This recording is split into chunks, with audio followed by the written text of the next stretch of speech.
There it goes. Good afternoon and or evening for those of you in Europe. Welcome to the October edition of the Perl and Raku Community Roundtable. Appreciate you being here. We don't have a whole lot of folks this month, but it is nice to see you. The purpose of this meeting, as always, is to keep each other and keep the rest of the community informed on what's going on in the various sub-communities that make up Perl and Raku's larger body of work. And so to that end, each of us will have a few minutes to talk about the communities that we inhabit, what's going on in those communities, and if additional people are needed, how to get in touch if people are interested in helping. So I'll kick things off and get started with a couple of bits. The board, on which I sit as the co-treasurer currently, has received a nice large donation from an anonymous donor. We're very, very happy to do that. It's going to really help our budget for next year as well. We're committed to the Perl and Core Community Core Development Fund for the rest of the year.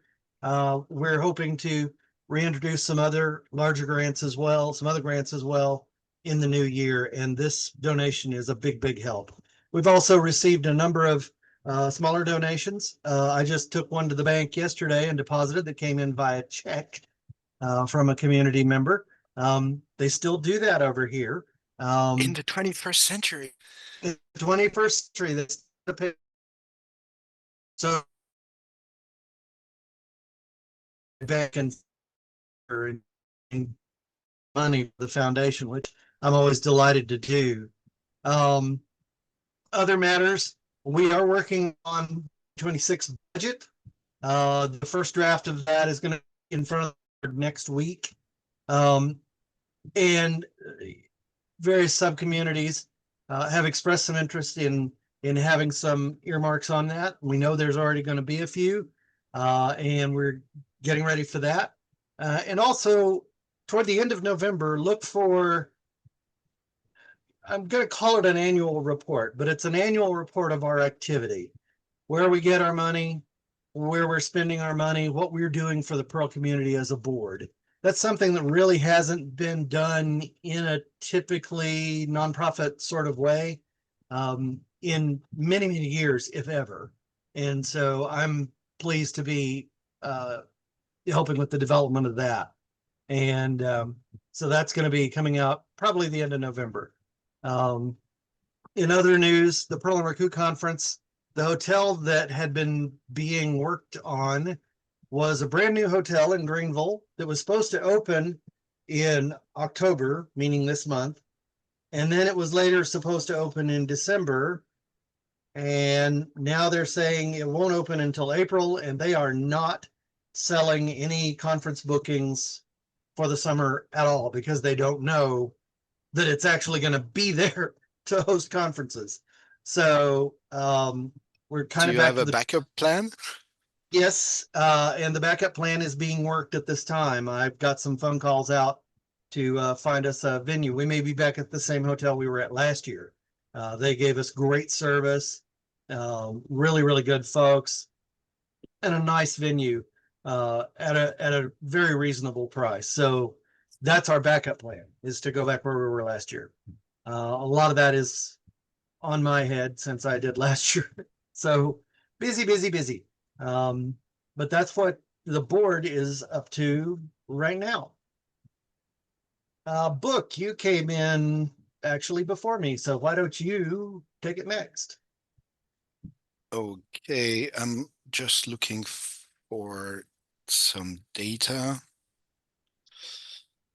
So my big announcement is we are working on the next Perl Toolchain Summit planned for April or May 2026. We have a city, but we want to announce the date and the city most likely early November. We're currently checking with the core team what are the best weekends to get most of them there. We are missing like 4 votes or 4, availability slots. So basically we picked up 6 weeks and we asked the core team, which is basically the leaders of, CPAN testers, Devil Cover, Meta CPAN, Pose, etc. We asked them, okay, are you available this weekend or not, or maybe? And then we pick the best weekend. And then the organizers, the local organizers, the team in the city will arrange with the venue to make sure we have a place to stay. And yeah, and so basically the idea is in November, early November, we'll announce the date and the place, and we'll start the next round of invitations where the core team members get to pick the people they want to work with. And then we have another round with those people that were picked involved as well to invite the last batch of people. So because we're starting so early this year, like in the past 3 years, I think we've announced the PTS in January, February, or even March. So I'm really hopeful because this year we're starting early. We have a much larger team. We have 5 people in the global team, and I think 5 people in the local team. So that's a lot of people. And we also just started the search for sponsors because an event like this costs some money. And yeah, we've started the search for sponsors. Can I say already one of our first sponsor? You certainly may. Okay, so the Perl and Raku Foundation, part of the large donation they got, they earmarked some of it for the Perl Toolchain Summit 2026, which is going to be a breath of air in the budget because that's a good chunk of money. Yeah, and so one of our goals this year is to start looking for smaller sponsors because we think that having many small sponsors is more sustainable than having a large one. Because the day you lose the large one, suddenly you're in panic mode, looking for other sources of funding. Whereas if you have sponsors in the range of, let's say, 2,000, currency, could be dollars or euros. It's less of a hit if you lose one of them. And also last year we got a bunch of individuals giving money. And I think that is a very good, of course, it's more complicated to, we won't chase individuals because that's too many people, but individual contributions are very important because the Toolchain Summit is an event organized by the community for the benefit of the community. So it makes a lot of sense that the community, in terms of individuals, but also small companies that depend on Perl, each at their own, level capabilities, chip in to make this happen. Yeah, I want to, in sync with the announcement, I have an excerpt of the CPAN testers interview that we did at the last PTS that was published last week, I think, on the Underbar podcast.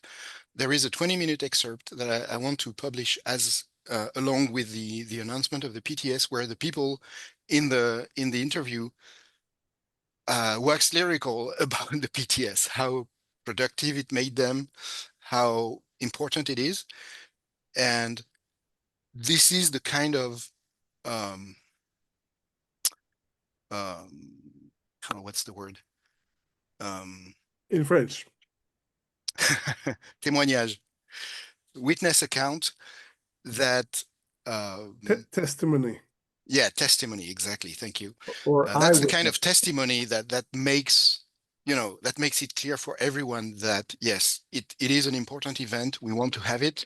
And if you can chip in at your level of capability, that's great. And that ensures that Perl keeps, getting better.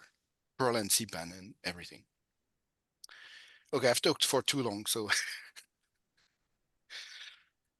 that's the main thing for me at the moment. All righty, good deal. Salve, you're up. All right, sure. So I have two hats where I can say something. So I put first on my FOSDEM organizer's hat. Uh, Applications for a dev room have been submitted. We'll get an answer on that in a few weeks, hopefully. And we have now a good thing, five people organizing the FOSDEM presence next year in Brussels in the end of January.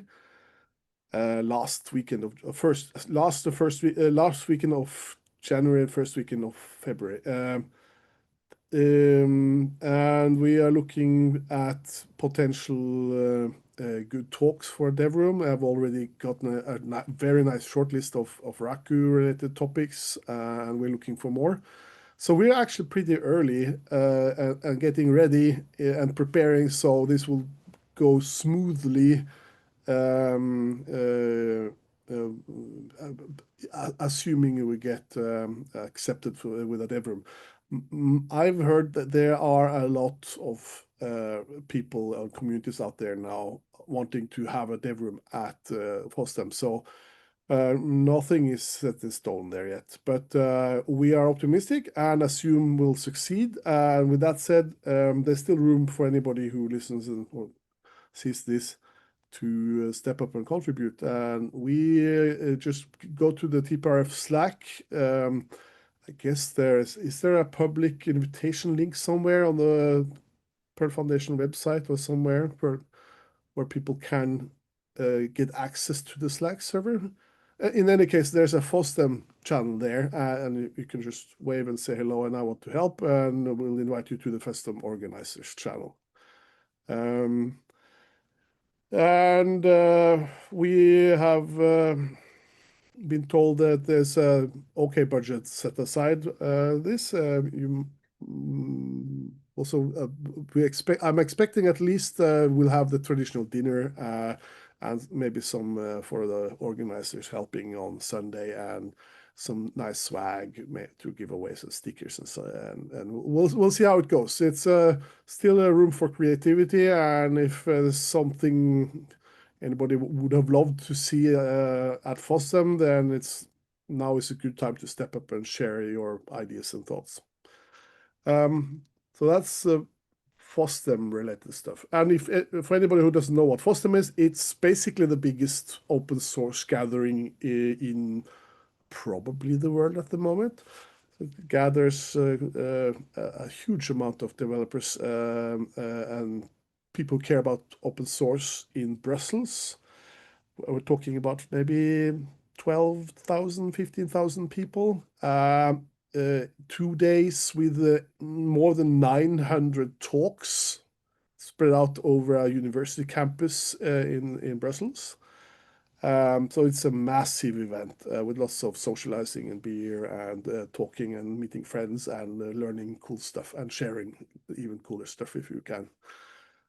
So one of the best places to go, and definitely a place where Perl and Raku communities should have a presence. And one more interesting tidbit around this year's event, the organizers want some extra visibility around smaller and weird and fun communities instead of just like all the big business and success stories. There should be also room for the smaller ones, and I still think, well, Perl has been around for a long while. Raku is definitely qualifies, and so I think we have a good case for for our community there.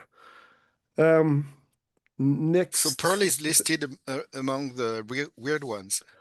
I don't have don't take this as a quote. I'm just summarizing what I read. But we can call ourselves what we want. If we think we are weird, then we move to Portland, Oregon, and put on colored hats or something like that, or just a Perl T-shirt. I think that's about the FOSDEM. I think that's where Raku was announced, like that it was ready. Yep. It was still Perl 6 at the time, but that was a big room in FOSDEM in 2015. That's correct. And we've had events at FOSDEM for many years, and I think I have in some way been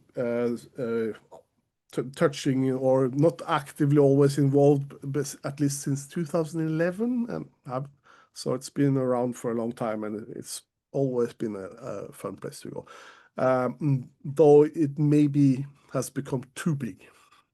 So it is actually struggling under its own success at the moment. So we'll see how it goes.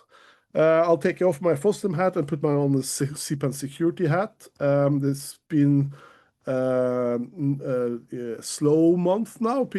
A couple of people among ourselves have been taking a bit of a break just to recharge batteries and stuff. Since the last community roundtable, we've had this meeting, we've had 3 CVEs published. Last one actually yesterday for YAML-SYK.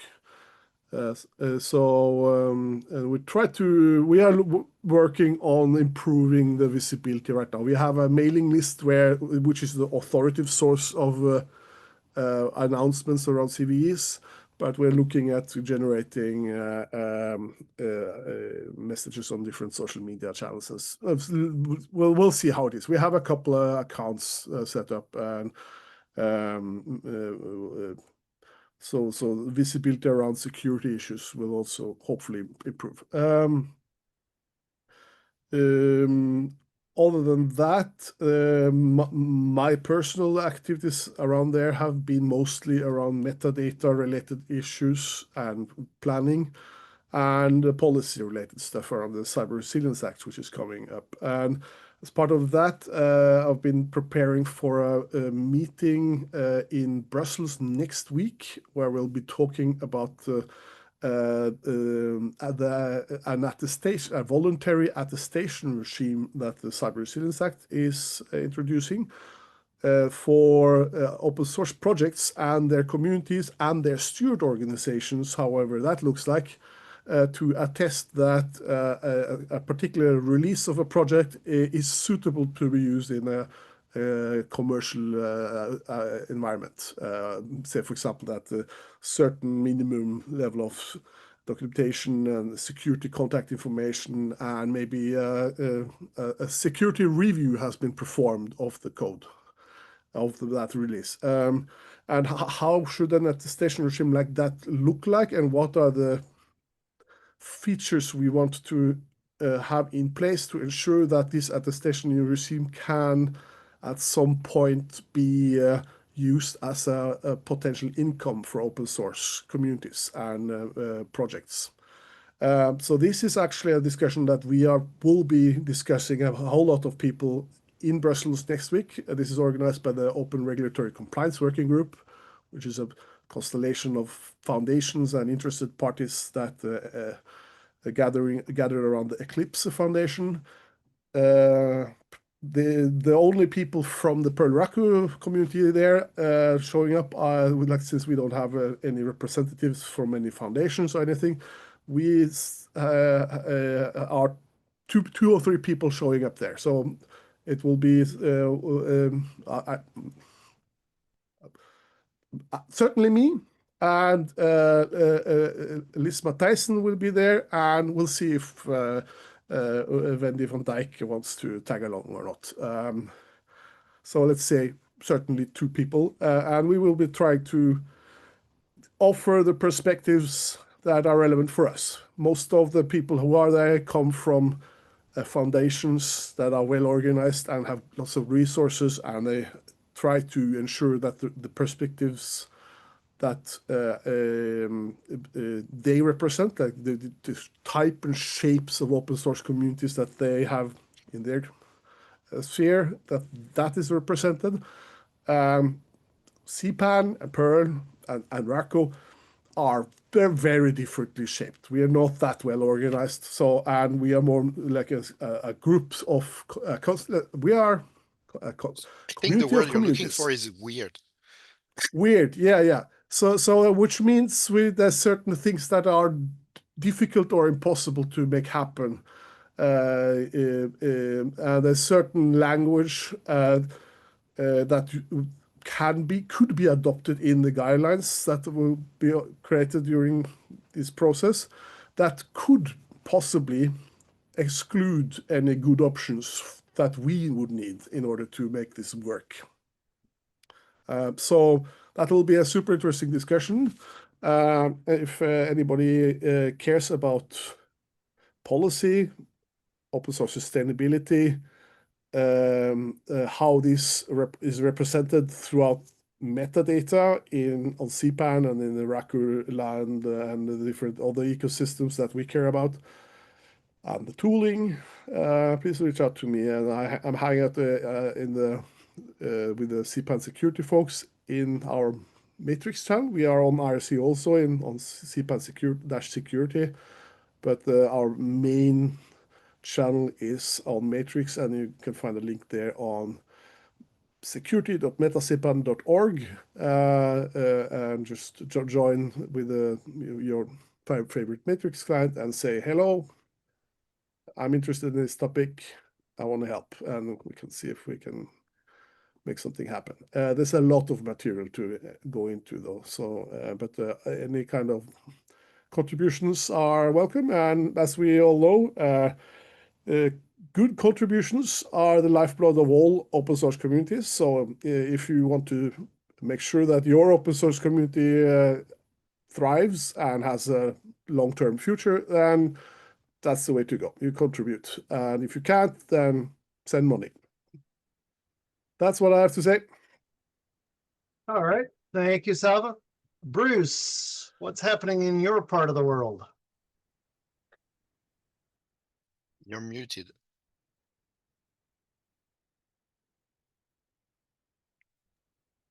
So I'm not coming through okay. How's now? Yes. 2 things in Perl, 2 things in Raku. The organization behind fixmystreet.org has become a sponsor for MetaCPAN, and I'm not part of their project. I haven't used it, but it looks very interesting, both code and the possibility of deploying it in a local community. So I call attention to fixmystreet.org. Next, there's a news article, or I guess a blog article. The person's name is something like Eskild Huskved. The title is The Joy of Rediscovering Perl. And it's a very brief, succinct, and well-written, covering not only what he likes about Perl, but what is making him reinvestigate Perl, discontent with other languages and stacks he's working with. So yeah, I'll just have to throw in. The name is Eskil Hustvedt. He lives in Norway, so he's a Norwegian. I don't know him, but Eskil Hustvedt. Thank you so much. No worries. I just had to. I wanted you to, absolutely. It's not only good for our own edification, but it's the kind of thing that I would reach for if I had to give somebody a link to, oh, that you weren't considering Perl. Well, here's something that just came out that might influence your opinion just a little bit. In the Raku community, Liz has made further progress on getting SBOM, software bill of materials support for Raku. And I'm very pleased to see that there's movement on the periodic table of operators. I've had 4 people in the last 5 years ask me about the beautiful periodic table of then Perl 6 operators that I've used in my talks. It hasn't been updated since the Perl 6 days, and it needs updating. It could be Because there are better more? used if updated. Pardon? Because there are more operators? And slightly different. There, a couple of things didn't work out quite the way that they were planned. So you wouldn't That want to use tables it. must be 20 years old, right? I believe so. Yes. Yeah. Yeah. And as part of the FOSDEM effort, I think it was coasters they want to make out of it and give away as swag. And so the folks who want to do the updating have been connected with the people who own the original rights and the original materials. So I would love to see that carried all the way through. I'm looking forward to it. It has to be a collection of coasters because it won't fit on a single coaster. I can add a little bit to that. It's Stuart who has reached out, and he has offered the artist who made the original periodic table some funding for fixing things. And he shared with us on the TPRF Slack that he got a permission for TPRF to sell posters, the updated ones, when time comes to that. So to be like an authorized seller of those. And let's see. Okay, I'm getting a little bit of a choppy response here, but I want to show you on the video screen if you can. Oh, that's right. We're releasing the videos now. It's a great idea. No, okay. I'm having technical problems here, but if you, it's possible to just Google Perl 6 periodic table, and then you can find a nice little place called ozonehouse.com, where you can get quite a high definition image out of that. So you could, strictly speaking, print it yourself, fine. But it's the old one, and it says Perl 6. And I really hope we get that ready for FOSDEM. And but it looks really awesome, and it's one of the nicest artworks that has been made for Perl 6 in its history, and that it gets an update to become completely updated with all the correct operators, and it says Raku. Fantastic. Absolutely. Thank you. I've got the link in the in our Slack channel now. And that's all I have. Okay. Well, thank you all for being here and participating. Do we have anything further to add for the good of the community? Hearing nothing, we will stand adjourned until next month. Thank you all for your attendance. I appreciate your attendance and your participation and all you do for the languages that we serve. Thank you much and have a great weekend. Thanks, everybody. Bye. All right.